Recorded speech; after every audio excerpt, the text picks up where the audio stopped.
Hello guys, welcome to my channel. तो ये video Devil Punisher drama explanation series की part 7 video होने वाली है। तो अगर आपने इस ड्रामा एक्सप्लेनेशन सीरीज की मेरे पिछले वीडियोस को नहीं देखी हो तो लिंक आपको डिस्क्रिप्शन में मिल जाएंगी और वहां से उन वीडियोस को देख सकते हो। तो बिना कोई देरी किए चलो आज की वीडियो स्टार्ट करते हैं। तो पार्ट 7 स्टार्ट होती है और इन ही फिर से बोया से पूछती है, क्या तुम शीनू से फिर भी प्यार करोगे अगर तुम्हें शीनू के पास्ट के बारे में कुछ भी खराब चीजें पता चले तो? जैसे कि अगर शीनू एक मर्डरर निकले तो? ये सुन के बोया बोलता है, मुझे शीनू के पास्ट से कुछ भी फर्क नहीं पड़ता, मैं सिर्फ उसे ही प्यार करता हूँ। ये सुन के इन ही पूरी ही श्योर हो जाती है कि बोया सच में ही शीनू के लिए सिंसियर है। इसके बाद इन ही ओयंग काई को भी उसके साथ शीनू और बोया को मिलाने में हेल्प करने बोलती है। तो ओयंग काई पहले हेल्प करने से मना कर देता है क्योंकि वो जोंग कुई और शीनू के रिलेशनशिप के फेवर में था, लेकिन इन ही जब उसे उसके फ्रेंडशिप का वास्ता देती है तब ओयंग काई को ना चाहते हुए भी इन्हीं की बात माननी पड़ती है। उधर बेकरी में ग्रैनी देखती है कि जोंग कुई बार बार सिर्फ अपने फोन को ही देख रहा है और शीनू के मैसेज का वेट कर रहा है। ये देख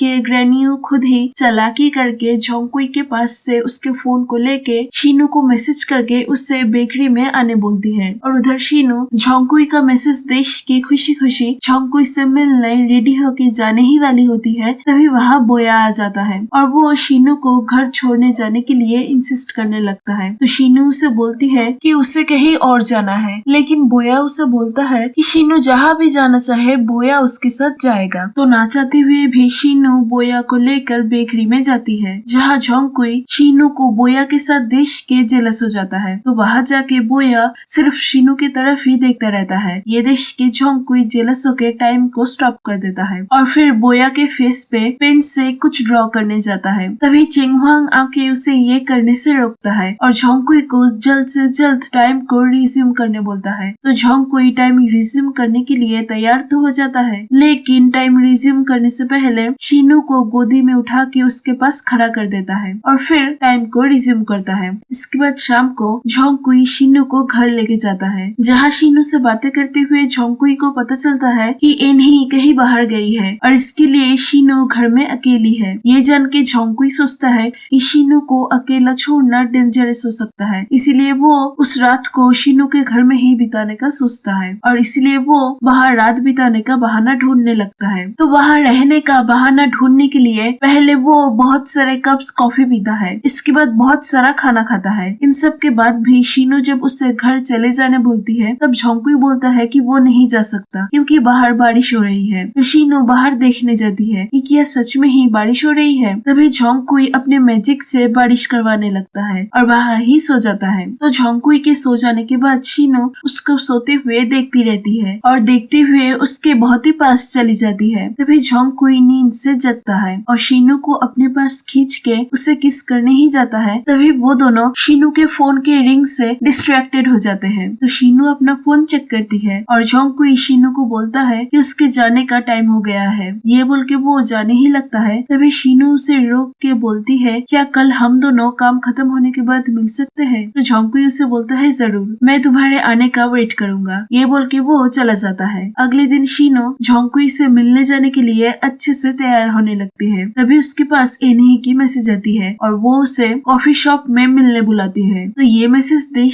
के शीनू कॉफी शॉप में जाती है, जहाँ वो इन्हीं के बदले बोया को देखती है और उसको देख के समझ जाती है कि इन्हीं ने उसे झूठ बोला था ताकि वो बोया के साथ टाइम स्पेंड कर सके। और बोया ने शीनू के लिए एक सरप्राइज अरेंज किया था और उसने शीनू के लिए खाना भी बनाया था। तो ये सब कुछ देख के शीनू बोया को बोलती है कि अगर तुम्हें मुझे कुछ भी बोलना है तो तुम मुझे बेझिझक बोल सकते हो। ये सुन के बोया शीनू को बोलता है, मैं तुम्हें बहुत ही पसंद करता हूँ और तुम्हारे साथ ही सारी जिंदगी बिताना चाहता हूँ, तो क्या तुम मेरे साथ रिलेशनशिप में आने के बारे में सोच सकती हो? ये सुन के शीनू बोलती है, मैं तुम्हें हाँ नहीं बोल सकती क्योंकि मैं किसी और को पसंद करती हूँ। ये सुन के बोया अपसेट हो जाता है और शीनू इवन ऑन बोया के बनाए हुए खाने को भी नहीं खाती। तभी वहाँ शीनू को ढूंढते हुए जोंग कुई आ जाता है और उसको देख के शीनू बहुत ही खुश हो जाती है और उन दोनों को खुश देख के बोया अपसेट होके चला जाता है। अगले दिन स्कूल में बोया को पता चलता है कि जीशुआन नाम का एक स्टूडेंट 3 दिन से अपने आप को रूम में बंद करके लगातार पियानो प्रैक्टिस कर रहा है। ये सुन के बोया जीशुआन को देखने जाता है। इसके बाद हम जीशुआन को देखते हैं जो कि ज़ॉम्बी की तरह चल के कहीं जा रहा था। तभी उसको ऐसे जाते हुए शीनू और एन ही देख लेते हैं जो कि स्कूल में कुछ करने के लिए आए थे। तो जीशुआन को ऐसे देख के शीनू को अजीब लगता है। तभी जीशुआन का पीछा करते हुए बोया भी वहाँ आता है। तो जीशुआन चलते चलते अचानक से गिर जाता है। इसकी वजह से वो तीनों जीशुआन को उसके घर में लेके जाते हैं। फिर जीशुआन को होश आ जाती है, लेकिन होश आने के बाद उसे पिछले कुछ दिनों में उसके साथ क्या हुआ था इसके बारे में कुछ भी याद नहीं था। तो शीनू उसके लिए कॉफी बनाती है और जीशुआन कॉफी पी के सो जाता है। और जीशुआन के सो जाने के बाद शीनू और एनही जीशुआन के घर से जाने ही वाले होते हैं। तभी शीनू देखती है कि जीशुआन की माँ की भूत पियानो बजा रही है और बोया भी जीशुआन के माँ के भूत को देख पा रहा था। ये देख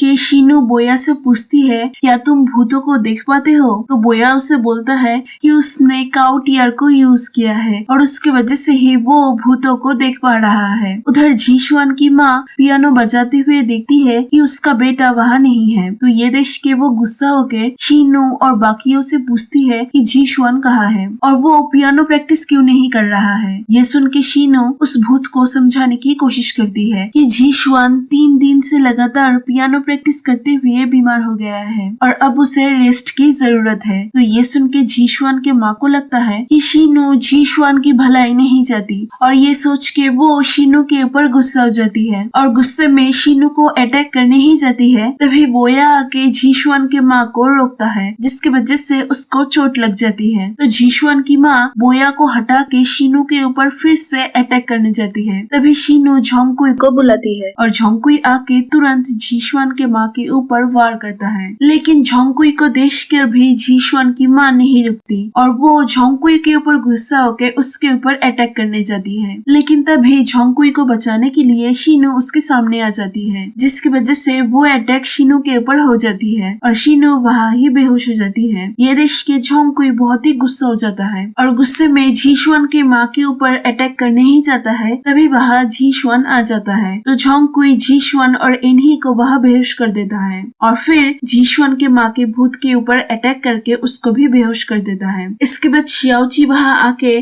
जीशुआन के माँ के भूत को वहाँ से अंडरवर्ल्ड में ले जाती है। फिर झोंगकुई शीनू को गोदी में उठा के वहाँ से ले जाता है और जाने से पहले बोया को इन्हीं को घर पहुँचाने बोलता है। तो बोया पिगी बैक करके इन्हीं को घर ले जाने लगता है और रास्ते में इन्हीं को होश आने के बाद वो बोया से पूछती है, क्या तुम्हें शीनू और झोंगकुई को एक साथ देख के बुरा नहीं लगा? तो बोया उससे बोलता है, अगर शीनू उसके साथ रह के खुश है तो मैं भी शीनू के खुशी में ही खुश हूँ। ये सुन के इन्हीं को बोया के लिए बुरा लगता है। उधर झोंगकुई शीनू को उसके घर में लेके जाता है। तो शीनू उस अटैक की वजह से बहुत ही दर्द में थी और उसको दर्द में देख के झोंगकुई सहन नहीं कर पाता और शीनू के दर्द को ठीक करने के लिए शीनू को उसकी डिवाइन एनर्जी ट्रांसफर करता है जिसकी वजह से शीनू के अंदर से इविल एनर्जी बाहर चली जाती है और इसके बाद शीनू बेहोश हो जाती है और नींद में शीनू को उसके पास्ट के बारे में याद आ जाती है कि कैसे जब वो अंडरवर्ल्ड में काम करती थी तब भी वो झोंगकुई को पसंद करती थी। फिर शीनू को होश आ जाती है और होश आ जाने के बाद वो झोंगकुई को देख के पहचान जाती है कि वो और झोंगकुई अंडरवर्ल्ड में एक साथ काम करते थे। फिर झोंगकुई को जब पता चलता है कि शीनू को उसके पास्ट के बारे में याद आ गई है तब ये जान के वो बहुत ही खुश हो जाता है। फिर शीनू झोंगकुई से पूछती है कि ऊचिन का क्या हुआ, क्या तुमने ऊचिन को पकड़ लिया? तो झोंगकुई उसे बोलता है, मैं अब तक भी ऊचिन को पकड़ नहीं पाया और ऊचिन ग्रैनी ऊ का बेटा है, इसीलिए ऊचिन के बारे में जानने के लिए ही मैं उस बेकरी में काम कर रहा हूँ। ये सब सुन के शीनू पूछती है, तुमने मुझसे मिलने के बाद ही मेरे आइडेंटिटी के बारे में मुझे बता क्यों नहीं दिया? तो झोंगकुई बोलता है, तुम तो वैसे भी मेंगपो बन के रहना नहीं चाहती थी, इसलिए मैं चाहता था कि तुम कुछ दिन ह्यूमन बन के ह्यूमन वर्ल्ड में अपने हिसाब से जियो। ये सुन के शीनू बोलती है, तो क्या तुम अंडरवर्ल्ड में मुझे नोटिस करते थे? तो इसका मतलब क्या तुम अंडरवर्ल्ड में भी मुझे पसंद करते थे? ये सुन के झोंगकुई शीनू को चिढ़ाने के लिए बोलता है, क्या नोटिस करने का मतलब पसंद करना ही होता है? ये सुन के शीनू अपसेट हो जाती है। तो झोंगकुई उसे हंस के बोलता है, मैं अंडरवर्ल्ड में भी तुम्हें पसंद करता था और ह्यूमन वर्ल्ड में भी तुम्हें पसंद करता हूँ। ये सुन के शीनू बहुत ही खुश हो जाती है। फिर जोंगकुई शीनू को घर लेके जाता है और वहाँ वो दोनों देखते हैं कि बोया शीनू के लिए वेट कर रहा है। तो बोया को देख